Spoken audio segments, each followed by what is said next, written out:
ओम नमो भगवते वासुदेवाय। प्रस्तुत है श्रीमद् भगवद गीता का छठा अध्याय ध्यान योग, श्लोक संख्या 26 और 27। श्लोक संख्या 26 इस प्रकार है। यतो यतो निश्चलति मनश्चंचलमस्थिरं ततस्ततो नियम्यतादत्मन्येव वशं नयेत्। इसका अर्थ है, भगवान कह रहे हैं कि मन अपनी चंचलता तथा अस्थिरता के कारण मन हमेशा अस्थिर रहता है, स्थिर नहीं होता है और चंचल होता है, चलायमान रहता है। तो मन जो है वो अपनी चंचलता और अस्थिरता के कारण जहाँ जहाँ भी विचरण करता हो, जहाँ भी वो जाता हो, मनुष्य को चाहिए कि उसको वहाँ से खींचे मतलब उस पर नियंत्रण रखे और उसको अपने वश में लाए। जब इंद्रियों मन इंद्री जो है, मन जहाँ जहाँ जाता है विचरण करता है, मनुष्य को इस बात का धीरे धीरे अभ्यास करना चाहिए कि उसको वहाँ से खींचे, उस पर संयमन रखे, उसको नियंत्रण में रखे और उसको अपने वश में रखे, मन को इधर उधर भटकने ना दे। ये इसका अर्थ है। शब्दों का अर्थ देखते हैं। यतो यतो, इसमें यतः यथा होता है। यथा मतलब जहाँ जहाँ, यानी कि यहाँ वो हो जाता है, यहाँ ना आए तो वो हो जाता है। जहाँ जहाँ, निश्चित मतलब विचलित होता है, निश्चित मतलब विचलित होता है, निह प्लस चलती, विचलित होता है। मनस चंचलम स्थिरम, इसमें शब्द है मनः प्लस चंचलम प्लस अस्थिरम। मन चंचल मतलब चलायमान, जो चंचल मन है, अस्थिर मन में अस्थिर रहता है। ये मन जो है चंचल है और स्थिर रहता है। तो ये जहाँ जहाँ विचलित होता है, ततः ततो, तस्तः ततः में दो शब्द हैं, ततः प्लस ततः, यहाँ वो हो जाएगा नियम के हिसाब से। तो ततः ततः मतलब वहाँ वहाँ से, नियम में मतलब उस पर नियंत्रण रख करके, नियम में प्लस एतत् प्लस आत्मन ये, नियम तादात्म्यव में नियम में प्लस एतत् प्लस आत्मन ये, नियम मतलब उस पर नियंत्रण करके उसको वश में करे, एतत् मतलब इसको, आत्मन मतलब अपने में ही निश्चित रूप से अपने ही में उसको नियंत्रित करे और उसको विचलित ना होने दे। और वश मतलब वश में, नियंत्रण में, नयत मतलब लाए, उसको वश में रखे।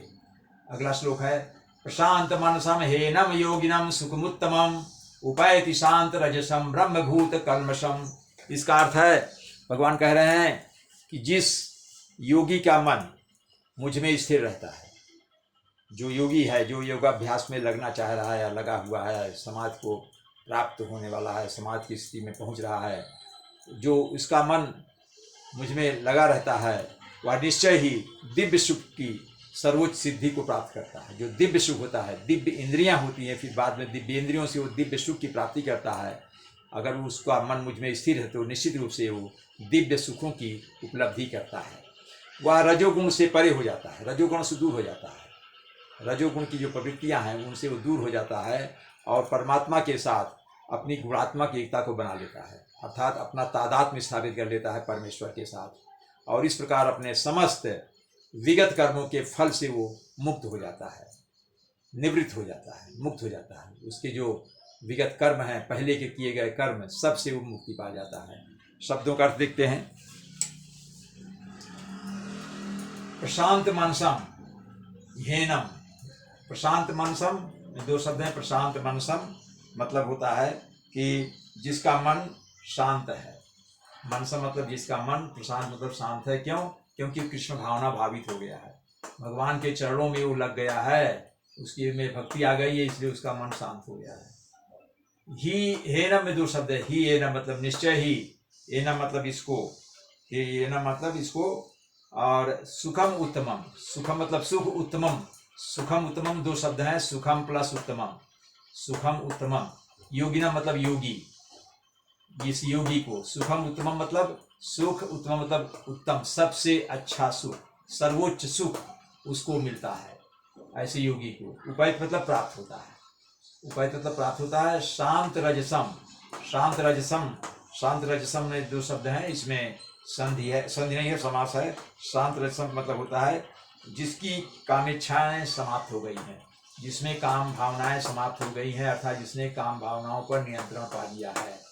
ब्रह्मभूत कल्मषम, ब्रह्मभूत कल्मषम में तीन शब्द हैं। ब्रह्मभूत ब्रह्मभूत में यहाँ समास है, यहाँ संधि है, अकल्मषम।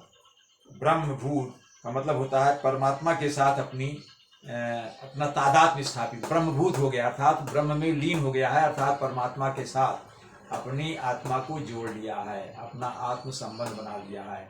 और वह अकल्मषम, कल्मष कहते हैं पाप को, मतलब नहीं अर्थात पाप रहित, वो सभी पापों से मुक्त हो जाता है, सभी प्रकार के समस्त पाप कर्मों से वो मुक्त हो जाता है, ये इसका अर्थ है।